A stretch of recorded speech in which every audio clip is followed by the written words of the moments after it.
ആരോഗ്യം വർദ്ധിപ്പിക്കാനും മുഖസൗന്ദര്യം കൂട്ടാനും ഒരുപാട് ഗുണങ്ങളുള്ള ഒരു സംഭവമാണ് ചക്കക്കുരു. നാരുകളും പ്രോട്ടീനും വൈറ്റമിൻ എയും സിയും ഒക്കെ അടങ്ങിയിട്ടുള്ള സംഭവമാണ് ചക്കക്കുരു.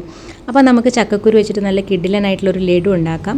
പിന്നെ ചക്കക്കുരു നമുക്ക് ദഹനം മെച്ചപ്പെടുത്താനും വിളർച്ച തടയാനും നമ്മുടെ ചർമ്മകാന്തി വർദ്ധിപ്പിക്കാൻ, പ്രതിരോധ ശക്തി കൂട്ടാനും, എല്ലുകൾക്ക് നല്ല ആരോഗ്യം ഉണ്ടാവാനും ഹൃദയാരോഗ്യത്തിനൊക്കെ ബെസ്റ്റാണ് കേട്ടോ.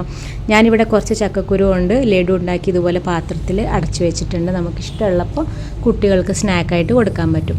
അതിന് വേണ്ടി കഴുകി വൃത്തിയായ ചക്കക്കുരു ഞാനൊരു പാനിലിട്ടിട്ട് ഫ്രൈ ചെയ്തെടുത്തിട്ടുണ്ട്. അതിൻ്റെ പുറത്തെ തൊലി കളഞ്ഞിട്ട് ഈ റെഡ് കാണുന്ന ആ തൊലി കളയരുത് കേട്ടോ. അതിലാണ് എല്ലാ വൈറ്റമിൻസും പ്രോട്ടീനും ഉള്ളത്. അപ്പോൾ നമ്മളിത് നന്നായിട്ട് ചെറിയ പീസാക്കിയിട്ട് ഫ്രൈ പാനിലിട്ടിട്ട് ചൂടാക്കിയെടുക്കാം. നമുക്ക് മിക്സിയുടെ ജാറിലിട്ടിട്ട് പൊടിക്കാനുള്ള ഒരു രീതിയിൽ വേണം ഇത് ഫ്രൈ ആയിട്ട് വരാൻ. അപ്പോൾ ജസ്റ്റ് ഇങ്ങനെ പൊട്ടുന്ന രീതിയിലാവുമ്പോൾ നമുക്കിത് ജസ്റ്റ് ഒന്ന് വായിലിട്ട് നോക്കാം. അപ്പോൾ ഒരു കടിക്കുന്ന രീതിയിൽ വരുമ്പോൾ ഇത് പെർഫെക്റ്റ് ആയി എന്ന് മനസ്സിലാക്കി കഴിഞ്ഞാൽ നമുക്കത് പൊടിച്ചെടുക്കാം.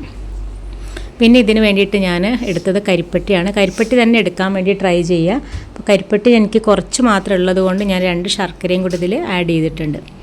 ഇനി നമുക്കിതിൽ ആവശ്യമുള്ളത് അരി വറുത്തതാണ്. ഞാനിവിടെ ചോറ് വെക്കുന്ന നമ്മുടെ കുത്തരിയാണ് എടുത്തിട്ടുള്ളത്. അപ്പോൾ അത് കുറച്ച് എടുത്തിട്ട് വറുത്ത് പൊടിച്ച് മാറ്റി വെച്ചിട്ടുണ്ട്. പിന്നെ കുറച്ച് അവിലും കൂടി എടുത്തിട്ടുണ്ട്. അവിലും ഇതുപോലെ വറുത്ത് പൊടിച്ച് മാറ്റി വെച്ചിട്ടുണ്ട്. ഇനി നമ്മൾക്ക് നമ്മൾ നേരത്തെ വറുത്ത് വെച്ചിട്ടുള്ള ചക്കക്കുരു ഉണ്ടല്ലോ, അതും കൂടെ മിക്സിയുടെ ജാറിലിട്ടിട്ട് പൊടിച്ചെടുക്കുക. അതും ഇതിലേക്ക് മാറ്റി വെക്കുക. ഇനി എല്ലാം കൂടെ നമുക്ക് ഒന്ന് മിക്സ് ചെയ്ത് യോജിപ്പിച്ചെടുക്കാം. ഇതുണ്ടാക്കാൻ വളരെ സിമ്പിളാണ്. ഒരു 10 മിനിറ്റ് കൊണ്ട് നമുക്കിത് തയ്യാറാക്കാൻ പറ്റും. അപ്പോൾ നമ്മൾക്ക് ആകെ ഒരു ബുദ്ധിമുട്ടുള്ളത് ഒന്ന് വറുത്തെടുക്കേണ്ട സമയം മാത്രമേ ഉള്ളൂ. ചക്കക്കുരു ആണെങ്കിൽ ആ പുറത്തുള്ള തോല് ജസ്റ്റ് ഒന്ന് കഴുകിയിട്ട് അതേപോലെ തന്നെ വറുത്തെടുക്കാം. എന്നിട്ട് ആ തോല് കളഞ്ഞിട്ട് നമുക്ക് മിക്സിയുടെ ജാറിലിട്ട് പൊടിച്ചെടുക്കേണ്ട ഒരൊറ്റ പണി മാത്രമേ ഉള്ളൂ. അപ്പോൾ നമുക്ക് സിമ്പിളായിട്ട് ഉണ്ടാക്കാൻ പറ്റും. അപ്പോൾ ഇതൊക്കെ മിക്സ് ചെയ്ത് യോജിപ്പിച്ചതിന് ശേഷം അതിൻ്റെ മുകളിലേക്ക് കുറച്ച് 1/2 മുറി തേങ്ങയും കൂടെ ആഡ് ചെയ്തിട്ടുണ്ട്. ഇനി നമ്മൾക്ക് കരിപ്പട്ടി ഉരുക്കിയതാണ് വേണ്ടത്. കരിപ്പട്ടി തന്നെ ഉപയോഗിക്കാൻ വേണ്ടിയിട്ട് ട്രൈ ചെയ്യുക. കാരണം ഏറ്റവും ആരോഗ്യ ഗുണത്തിന് ബെസ്റ്റായിട്ടുള്ള ഒന്നാണ്. HB കൂടാനൊക്കെ ഉള്ള നല്ലൊരു ബെസ്റ്റ് സാധനമാണ് കരിപ്പട്ടി.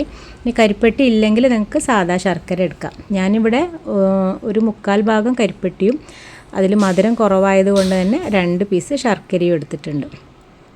ഇനി ഇതെല്ലാം നന്നായിട്ട് കുഴച്ച് കൈകൊണ്ട് തന്നെ നല്ലോണം കുഴച്ച് യോജിപ്പിച്ചതിന് ശേഷം നമുക്ക് ഉണ്ടയായിട്ട് മാറ്റാം.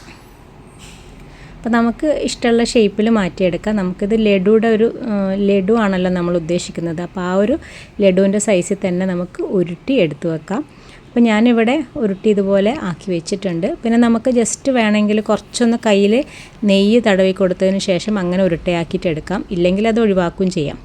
അപ്പോൾ നല്ല പെർഫെക്റ്റ് ആയിട്ടുള്ള ചക്കക്കുരു ലഡു ഇവിടെ റെഡി ആയിട്ടുണ്ട്. കുട്ടികൾക്കൊക്കെ ഭയങ്കരമായിട്ട് ഇഷ്ടപ്പെടും. അത്രയും നല്ല ടേസ്റ്റിയാണ്. അപ്പോൾ എല്ലാവരും ഒന്ന് ട്രൈ ചെയ്ത് നോക്കുക. Take care.